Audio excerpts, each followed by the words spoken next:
Seguimos hablando de tecnología y en este caso el tema vuelve a ser RPA, o sea, la automatización robótica de procesos. Y estamos con Fernando Paredes, que es el director de ventas para el norte de Latinoamérica de WIPAT. Gracias, Fernando, por recibirnos. Gracias a ti. Muchas gracias por este espacio.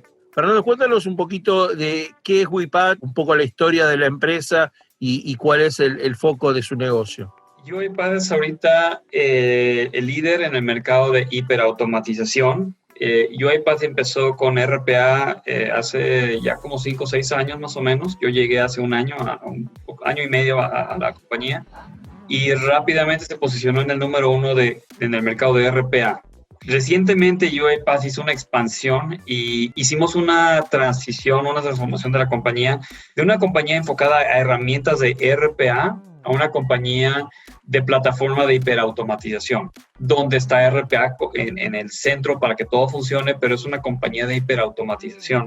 La gran diferencia es que RPA te permite tener un proceso, generar un robot para automatizarlo y automatizarlo. Una plataforma te permite manejar de manera muy eficaz todo el ciclo de vida de una automatización o de algún proceso.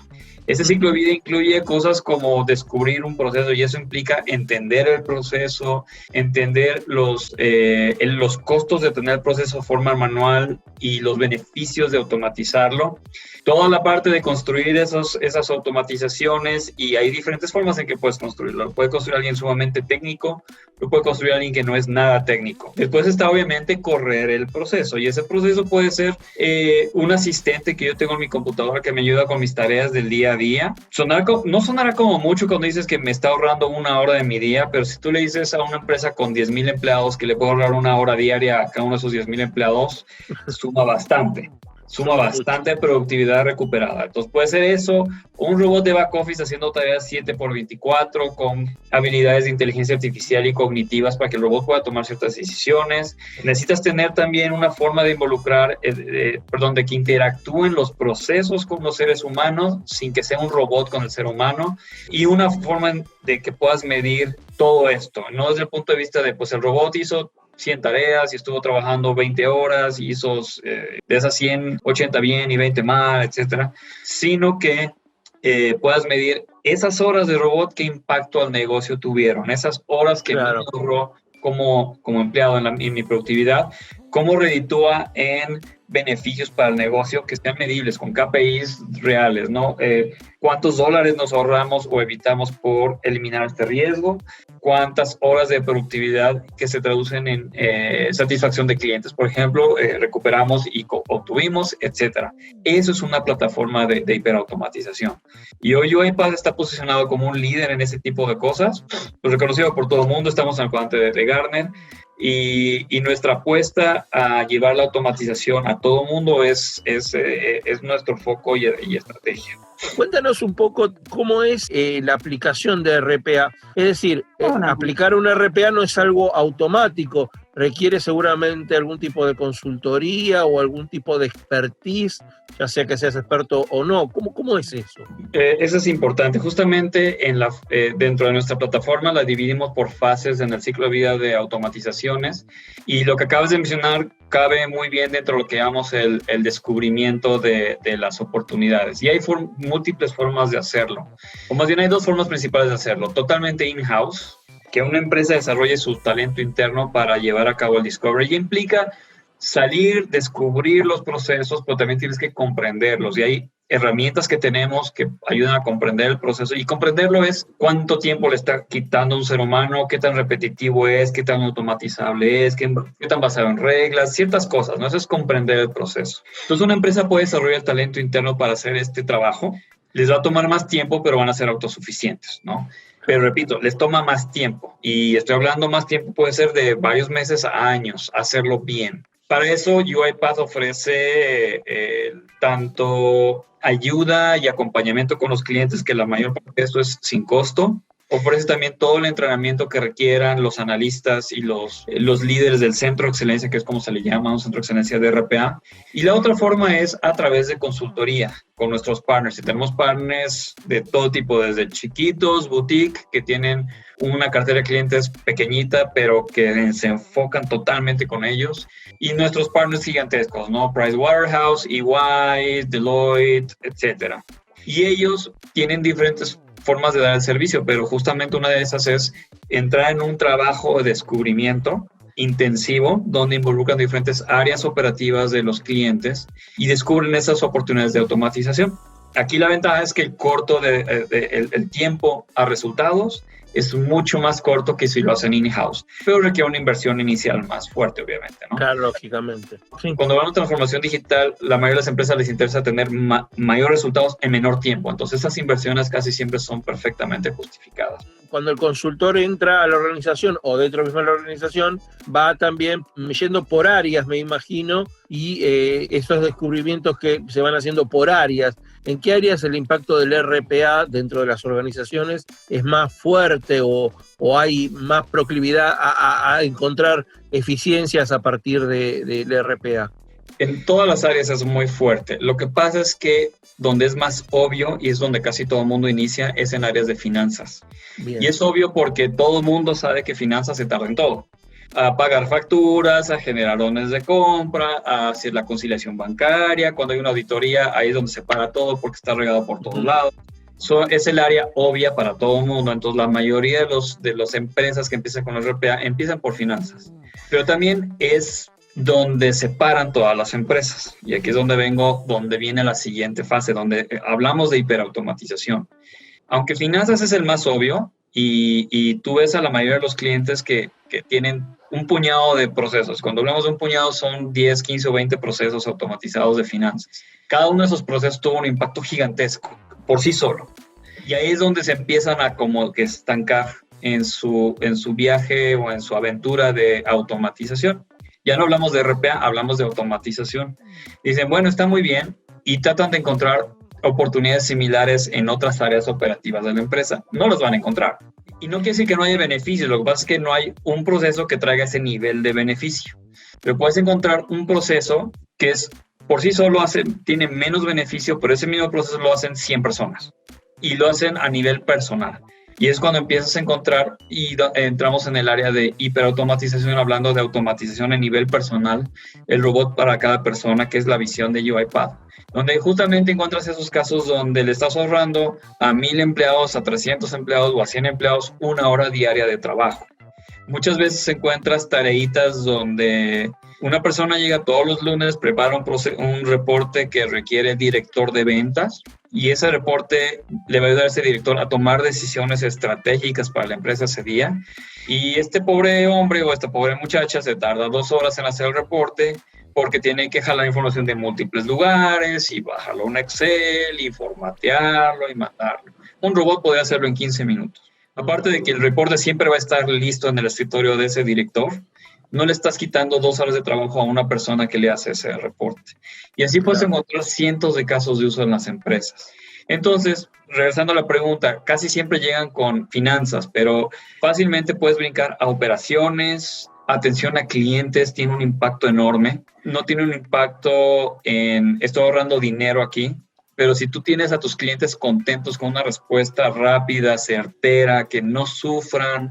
Yo creo que el problema que es universal a todo el planeta es hablar a tu compañía de telefonía celular o a la de televisión por paga y tratar de que te resuelva un problema, ¿no?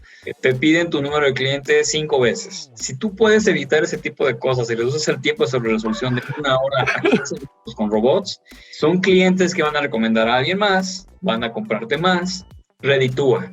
Es un proceso que tal vez no se ve tan grande como el de finanzas, pero tiene un impacto. Recursos humanos, cadena de suministro, legal, el tener robots que sean capaces de leer un contrato y sacarte las partes importantes para que ya un analista legal pueda enfocarse nada más a los 3 párrafos que necesita ver y no lea 20 páginas, también, ¿no? Es de alto impacto. Entonces hay muchas áreas. El chiste es poderlos encontrar descubrir, entender y saber que hay herramientas y tecnologías que podemos utilizar de UiPath que ayudan en todo este tipo de casos de uso.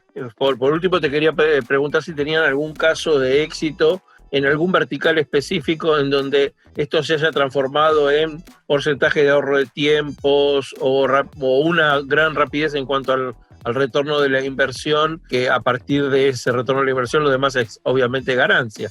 ¿Hay algún caso, algún vertical en el cual ustedes hayan trabajado y que me puedas dar este ejemplo? Sí, mira, evidentemente no te puedo decir los nombres de los clientes, claro, porque no todos son públicos, sus resultados, y como hablamos de sus procesos internos es sumamente...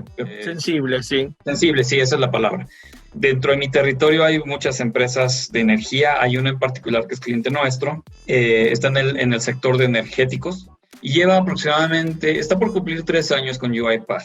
Y cuando ellos empezaron, era RPA. Las empresas no compraban una estrategia de RPA, no compraban una plataforma, compraban unas cuantas herramientas para automatizar un par de procesos que sabían que podían beneficiarse, y así empezó esta empresa, ¿no? En los 3 años que llevo trabajando con UiPath y 1 año conmigo, más o menos, han ido creo que empezaron con 5 robots, tienen 25 robots en cerca de 70 procesos automatizados en como 7 áreas operativas diferentes. La última vez que vi su tablero de resultados, que fue en febrero, le habían regresado a la compañía 3.8 millones de horas de horas laborales. Y no han corrido a nadie, que eso es bien importante. Uno de los malentendidos respecto a RPA es que resulta en correr gente. La verdad es que los robots no pueden reemplazar a la gente.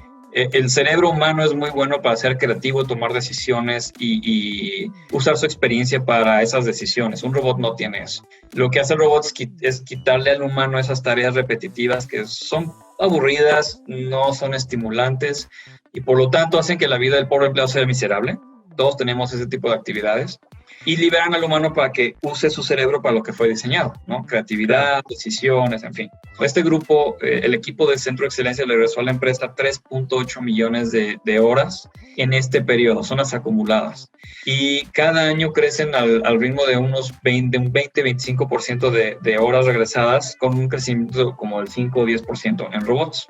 Entonces, es bastante grande el beneficio. ¿No lo mides en dólares esto? Me dijeron, realmente no. Porque yo le digo a cada director del área donde automatizamos un proceso, te regresé estas horas, tú sabrás qué hacer con esas horas. Y efectivamente, lo que hacen con esas horas es tener mayor productividad del grupo en el que están. Entonces, tienen gente que ya no se va a su casa a las 8 de la noche, se van a las 5 de la tarde a su casa, hacen el trabajo como si hubieran contratado 1.5 personas o 2 personas adicionales por cada una de su plantilla laboral. Y si te pones en el contexto de coronavirus actual, la pandemia que tenemos, todo el mundo tiene todo ese tipo de cosas congeladas. Nadie puede contratar a más gente. Y sin embargo, les están pidiendo que hagan más. El trabajo remoto los ha obligado a buscar dónde automatizar cosas para que el trabajo sea más fácil, sabiendo que no estás en la oficina, que no hay forma de que físicamente se entreguen un tambache de papeles o te mandé un correo, vamos a vernos en la sala y a discutirlo y lo pueden poner en la pantalla. Muchas cosas han cambiado. Entonces, la automatización ahorita, junto con esas horas que les han regresado de productividad, han hecho que la empresa pase de manera suave la crisis y ya están pensando en estrategias a futuro en este contexto y sabiendo que es una empresa de energía. Y como bien sabes, ahorita el mercado de energía está deprimido, ¿no? Hay baja demanda, hay mucho inventario. Entonces, su estrategia a los próximos 3 años está centrada en tecnologías digitales de automatización. Entonces, no solamente es una historia de éxito, sino es algo que voltear a ver. La estrategia de las compañías ahorita tiene que ser digitalización, transformación digital, automatización e hiperautomatización. Pensar no nada más en ese procesote que me va a ahorrar 1000 horas. Vamos a buscar la serie de procesitos que en su conjunto me van a ahorrar 1.000.000 de horas. Para América Latina o para tu región en particular, ¿cuál es el grado de awareness, cuál es el grado de conciencia de la existencia y el aprovechamiento de este tipo de herramientas? Mira, a nivel de awareness y conocimiento es casi universal, son pocos los que no lo conocen. En el nivel de adopción, Latinoamérica típicamente va, según el país del que hables, entre 2 años y hasta 5 años detrás de Estados Unidos. Y esto es nivel de madurez de adopción de la tecnología, nivel de madurez en el sentido de convertirlo en un programa empresarial. ya no es un proyecto que tiene un grupo pequeñito dentro de una compañía, sino ya es algo que la compañía dijo, la compañía va a adoptar hiperautomatización a nivel organizacional. Tenemos un comité de dirección, tenemos interacción entre todas las áreas, tenemos un sponsor, estamos haciendo un programa de entrenamiento para todo el mundo, que el reskilling es bien importante ahorita. En el camino de madurez para llegar a eso, Latinoamérica típicamente va detrás de Estados Unidos entre 2 y 3, 5 años más o menos, según la empresa, según el país, pero esos son los promedios que están. Pero lanzar esta idea arriba de la mesa frente a los ejecutivos, a uno no lo miran como si viniera con una propuesta de Marte, sino es una cosa que ya está dentro, digamos, del diálogo, ya está dentro de la conversación. Correcto. Incluso te voy a decir, si tú vas con un CFO o un CEO o incluso un director general y le hablas de automatización y de RPA, es probable que sepan de qué estás hablando. Irónicamente, si tú vas a TI, muchos dicen, ¿y eso para qué sirve? No, yo lo puedo hacer aquí, con alguna herramienta que yo tenga. Eso es, en mi experiencia, notable. yo he observado que pasa mucho eso ahorita. Las áreas de negocio están más enteradas de esto que las áreas de TI.